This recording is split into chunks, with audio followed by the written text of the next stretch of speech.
this time of increased polarizations and systemic issues becoming really evident to more and more people, and also the reforms of education just continuously not working, I thought it would be important to look into radical education, its theorists, and its major ideas, as well as why it's a personal and professional interest of mine.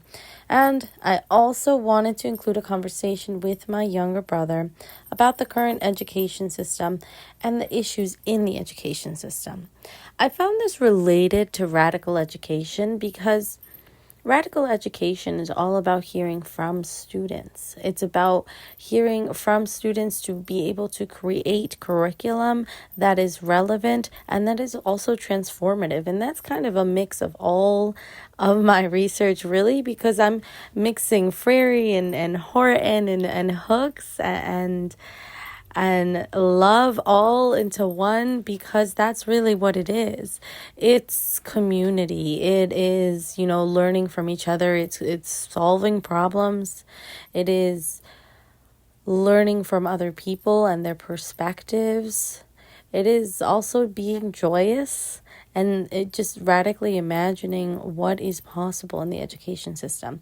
And the only way that can really be done is by listening to young people, listening to students, because they know they're the ones experiencing and growing up in this time in society and seeing the issues from a lens that we as adults just can't see it anymore. And they have ideas, they have good ones.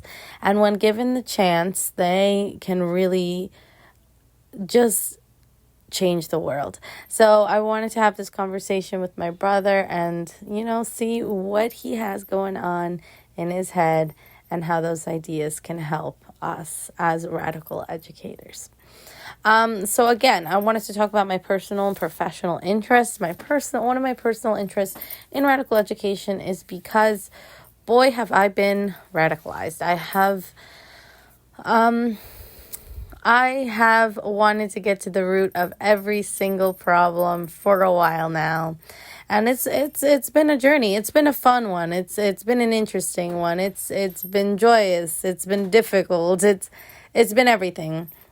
But I've started to realize that I am a radical, a person that wants to get to the root cause of things, wants to know why things are the way that they are, and if they need changing, how can we change them? Because I feel that we're at a point in history where we have moderate power to take matters into our own hands when it comes to self-expression. We can express ourselves. We can learn. We can convene together. These are things that we can do. We don't have those rights taken away. So I think it's important to be able to do that, to be able to have conversations with people. And I find that that's something that's been difficult.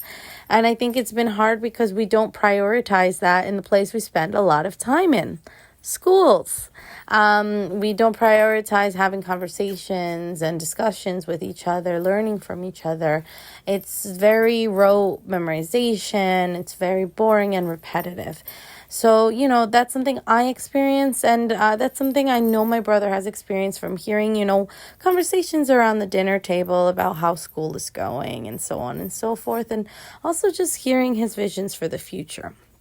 So that's just relating back to my brother because we will be speaking with him later. But that is one of my personal interests with radical education.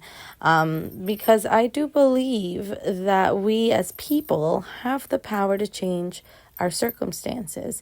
And the truth is that it's becoming clearer and clearer that reforms don't work. That whether it's educational reform, prison reform, what have you, they just don't work. So it's important to see what does. And that only happens through listening to the people. And when we're talking about education, we've also got to listen to the students. And that's why radical education interested me, because as an educator myself, one of my favorite things was listening to the students. I loved hearing their ideas, helping them in projects that they innovated and thought of themselves. They completely I had a student oh my goodness. So I had a student who liked to do science. well, like, he never flat out said I like to do science, but like everything that he liked to do was either like discovering something or observing something. So, that's science. And he would bring a little box with dirt, and like he would put rocks, and like he would put little different things in it so he could observe it. And most teachers that I remember, and I've seen the teachers in the school that I worked with, I knew the ones that would tell him to toss that out. So I, would find a nice spot in the classroom where no one could see that, because you have to nurture that. Like I said, that is genuine science. That is science that this boy is, learning outside of the classroom, because those opportunities weren't presented in the classroom. And I was a leave of absence teacher, and that was my, I had the science curriculum, and, not being not at that point, I hadn't gone back to school yet. I had I had maybe a few education classes under my belt, but yeah, it was an overwhelming experience. And so when I was given the curriculum, given the lesson plans, I had to run with them. I didn't have much knowledge or time to tweak them or really think about them, reflecting back, or really do anything anything else with them, because I didn't feel confident in my knowledge too. But looking back, as an educator now, having that, knowledge that I do now, I would have loved to incorporate that into science lessons. And, now that's something I want to do in the future. But yeah, so that's my personal and also my professional interest there. So the personal starts as a student and it turns to professional, as I turn into an educator. So I just want to find ways of educating in which the students' interests are highlighting, and who they are is in the curriculum, because that's the only way they'll keep coming back. Let's be honest. And this is why Dr. Bettina Love talks about the importance of having schools be a place where students can be joyous and express themselves, and also where communities can trust that educators want the best for their students and truly want them to thrive and think for themselves and be able to grow up and create changes in society. So overall, that's why radical education has interested me, both professionally and personally. And that's why I was really interested in interviewing my brother to learn more about his perspective on what changes we could have in education. Because again, a big part about radical education is having students express themselves. So him being a high school student, I thought it'd be perfect to learn about his perspective on what it takes to radically change the American education system. All right, so let's jump back into radical education and the conversation I talked about that I'll be having with my brother about his insights in education. He is a 16-year-old high school student in a New Jersey public school, and I invited him today because we have a lot of conversations around the dinner table about education in the world at large, and I was curious about his thoughts on what would radically change American public schools, but also how he feels about the current American education system and his place within it. So thank you for joining here, Alex. Yeah. Hi. Hi. How are you doing today? Good, I suppose. Okay, you're doing okay. So, well, like I said, thank you for joining. We're going to be talking about radical education. I'm going to start off by saying, well, radical really means to get to the root of. And radical ed requires getting to the root of the issues in education. But what do you personally think are some issues in education? Well, I think some issues in education would be motivation not only of the students but of the teachers, and the benefits and education practices that is put upon those teachers is not very motivating, to say the least. Wow, do you have anything to add? Anything to add? No, I feel like that's a good first starting out point. Wow, no, that's a really good point to make. I never really would have thought of you, especially coming from the perspective of a student, to be able to also see it from the perspective of a teacher and their motivation. Can you expand on teacher motivation and what you mean by that? I think that it's already widely known that teachers don't get paid a lot as is, and it's a very time-consuming and straining job, I can imagine, especially for dealing with over 20 plus high school students. That must be a lot of pain to work with, even from our perspective as a high school student. I can imagine it can be difficult, with like the lack of pay, um, the sort of repetitive nature of what you'd be giving those students day by day. You get a paper, you get an assignment, wada bing, you just complete it that same day, or you just put it in the grade book. It sounds very repetitive and can be a bit mind-numbing, I'd imagine. Wow. Sometimes I do reflect on those parts of, being an educator, and I gotta say I agree with you. I don't look forward to the mind-numbing parts of putting grades in and doing the bureaucratic parts of education, like putting in lesson plans or even just repeating the same things over and over again. When you say repetitive, do you feel like your experience as a student is also repetitive? Mm-hmm. It can be repetitive for both sides. I'd argue maybe a little bit more for the student, since the student actively has to stay engaged in class. Like normally a teacher wouldn't allow them to be on their phone or whatever, while a teacher can just hand out the packet that they filled out in half an hour, copy paste, give it to everyone, and then they can just take a nap if they really wanted to. The only thing that they really have to do is give out passes for the bathroom. I absolutely love that you mentioned that, because it kind of gives me flashbacks to my memories in high school. We went to the same high school, by the way, so it's almost like time stands still sometimes when we talk about that school. But yeah, no, some educators, obviously it seemed like they had a lot on their plate. They were handling multiple classes. They were, writing lesson plans, being engaging, thinking of, engaging their students. And others would literally, be like, here, do this, kick their feet up. One of them even ate like chicken parm in front of us. I don't know what was going on that day. He was just eating and talking about transgenderism and if it's a mental illness. I kid you not. You told me this before. Oh my goodness. Is that my gym teacher? Or no, you don't have. No. You don't. You've never had him. I think I mentioned his name. I don't think you've ever had him, but yeah. So it's really interesting how there's such a difference, and I definitely agree with the repetitiveness. I felt like every day was the same thing in high school, leading up to that big assignment that was scary and marking period. And the end of marking period. And yeah, no, you bring up some big issues about student motivation, teacher motivation, repetitiveness in education, and how that probably affects motivation. So thank you for bringing those up. They're definitely really important. So do you, I wanted to get a little bit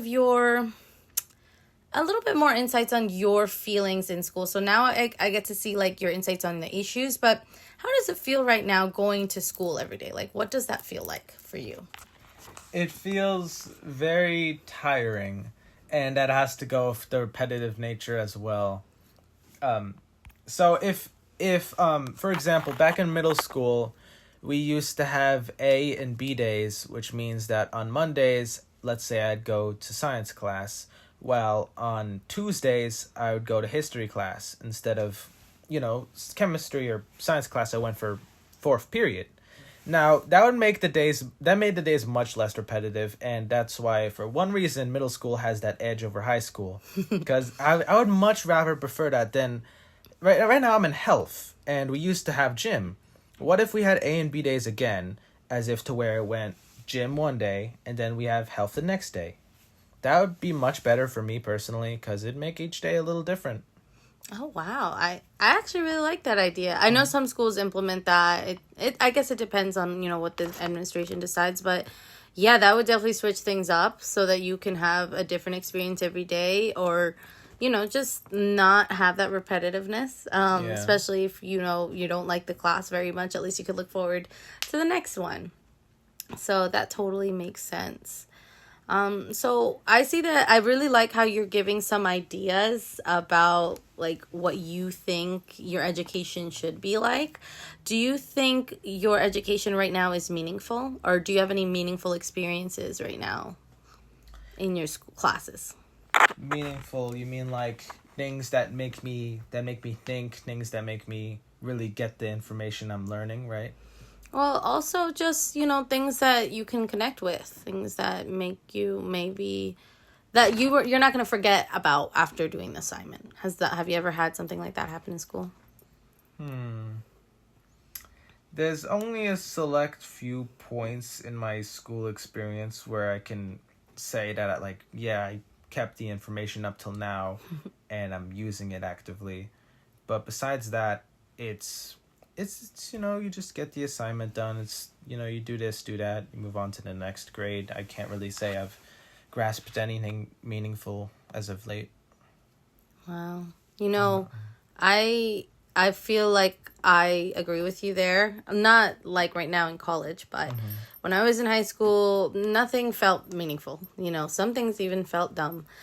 Some assignments just didn't make sense, or again, were just to get it done so I get a good grade or a grade, right? So I can go to college or, go to the next step. So, that's tough, does that in any way affect how like you feel like mental health wise?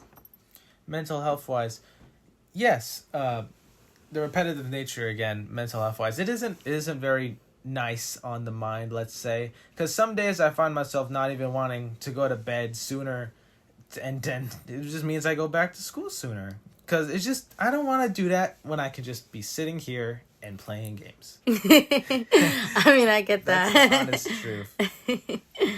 Mental, it's not even what's telling is back when my sister was in high school, I remember her IDs didn't have like a suicide helpline thing at the back, and now they do, which is telling in of itself.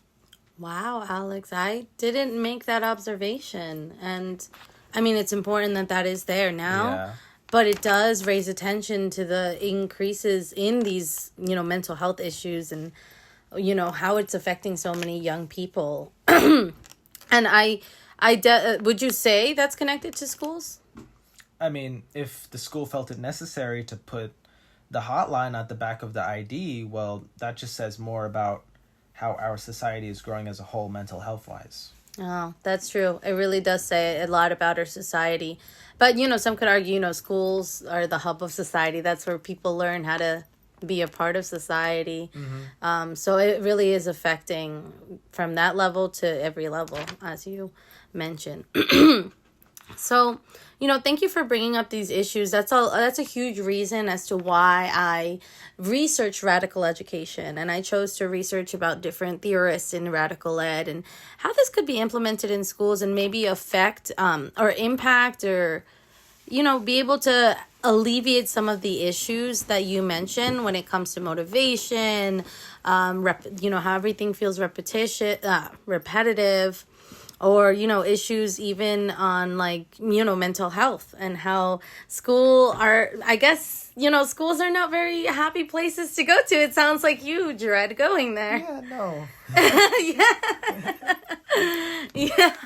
And that's probably, some might argue, that has a lot to do with why students, feel disconnected. It's an unhappy place. It's not connected to what makes them happy. And if we think about what you enjoy, which is video games, that has everything to do with, being creative and problem solving. And if you had experiences and opportunities to be creative, to problem solve, to get the same things out of video games that you would in other activities, would you like going to school then?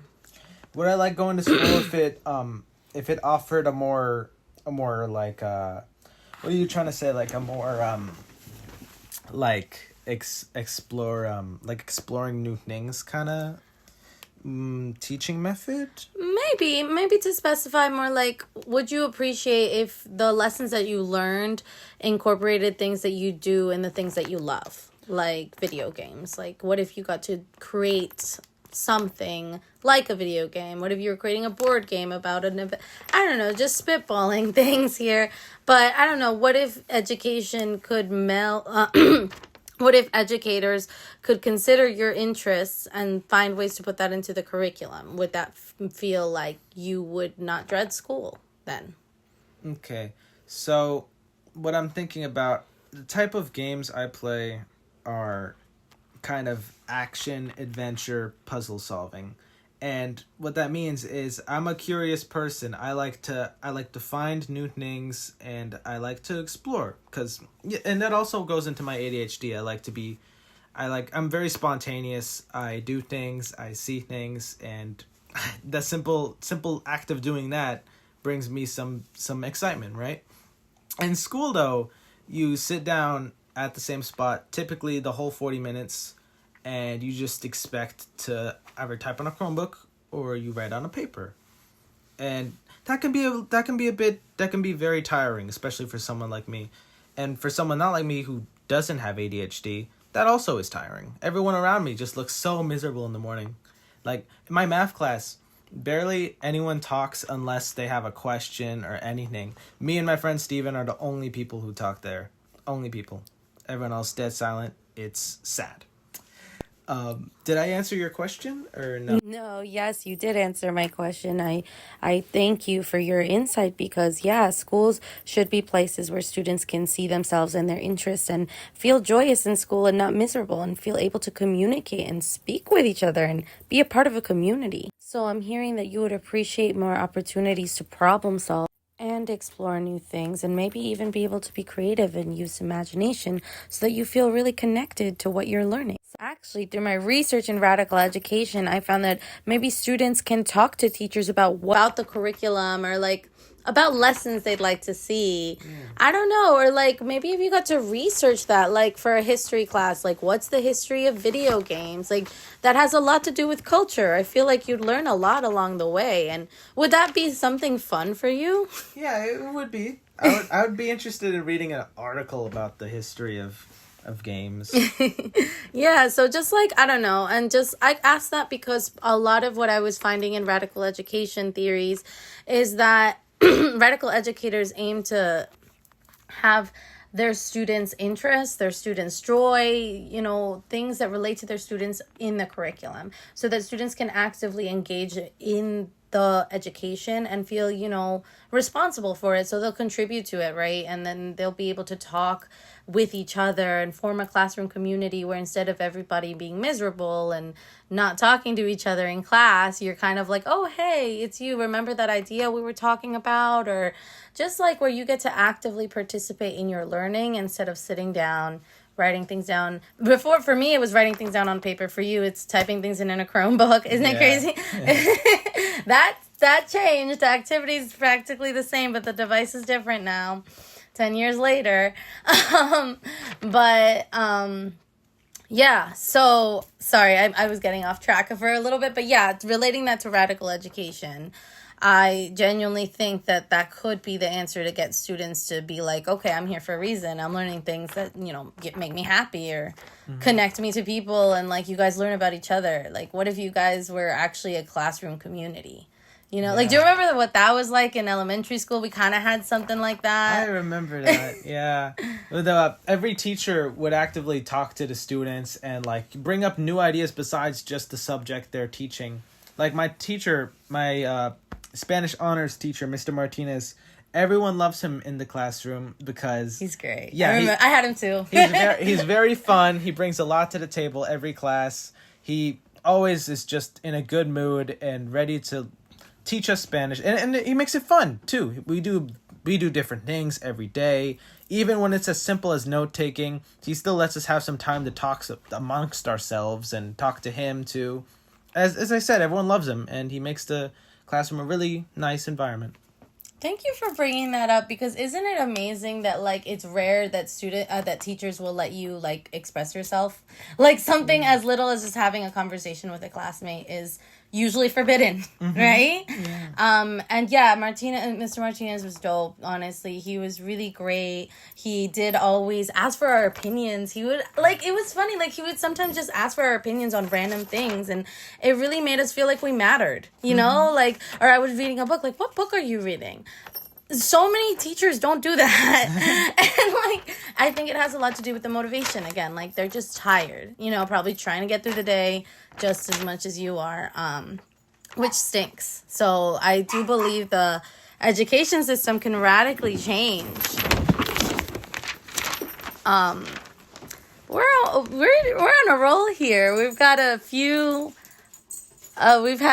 fun and interesting thoughts.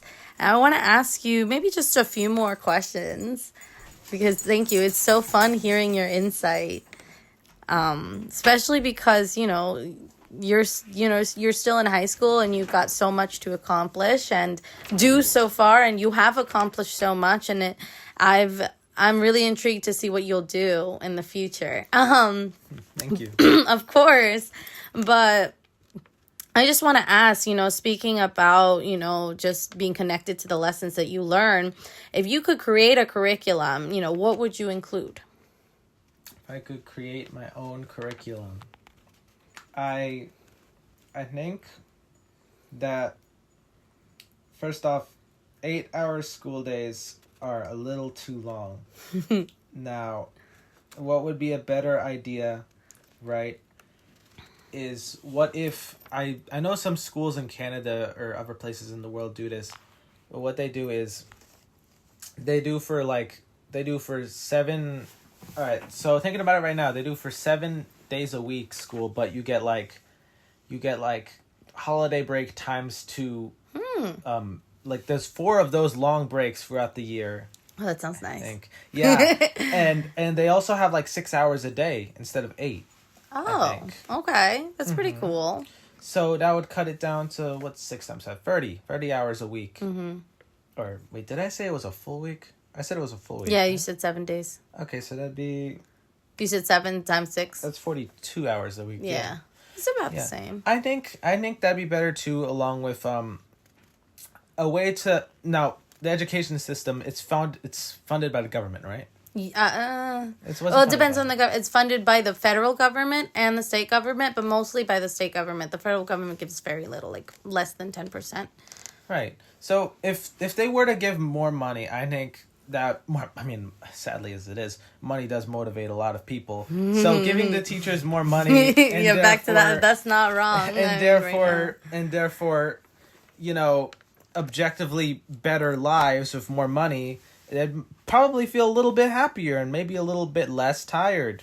And some of that could rub on the students. And I think with just those 2 changes, it can make a moderate change in how everyone is. Oh my goodness. No, I could not agree with you more. I think it would be really interesting to get students' insights on the ideal, schooling schedule, whether, regarding days a week, times of the week, and times of day, and how many breaks are in between, because you guys are the ones going in there, doing the work, doing, just as much as teachers. So it'd be interesting to see if there's a way to, change, or I don't know if it'd be a state thing or a federal thing, who knows? Yeah. But to get it so that teachers and students can choose, what would work for them. And I don't know, it could be a democratic process, because that's a huge thing that has always bothered me, and it has bothers every kid, whether they're 6 years old or whether they're 16 or whether actually it doesn't bother college students because we pick our own schedules. How blissful. Yeah, but younger students, it bothers them because the time is just too early. And, your scientific studies have been done that, kids' brains are just not ready to learn at that time in the morning anyways. You need to give them time. And you guys could also use time to eat breakfast in the morning. Well, that's just my opinion, but I know it's up to you guys, just because this is a major idea in radical education, that students have the answers, as to what works for them, and also what a better society would look like. Like you said, teachers should get paid more. How could that be done? You're a student. You have the answers. How could that be done? Cutting costs on the military is one. Okay, yes. Just a wee bit would make a major difference in a lot of teachers' lives. That's one. Wow, that's a bombshell. A lot of people would not agree, but I do like the independent thought you have there, because I agree personally. Yeah.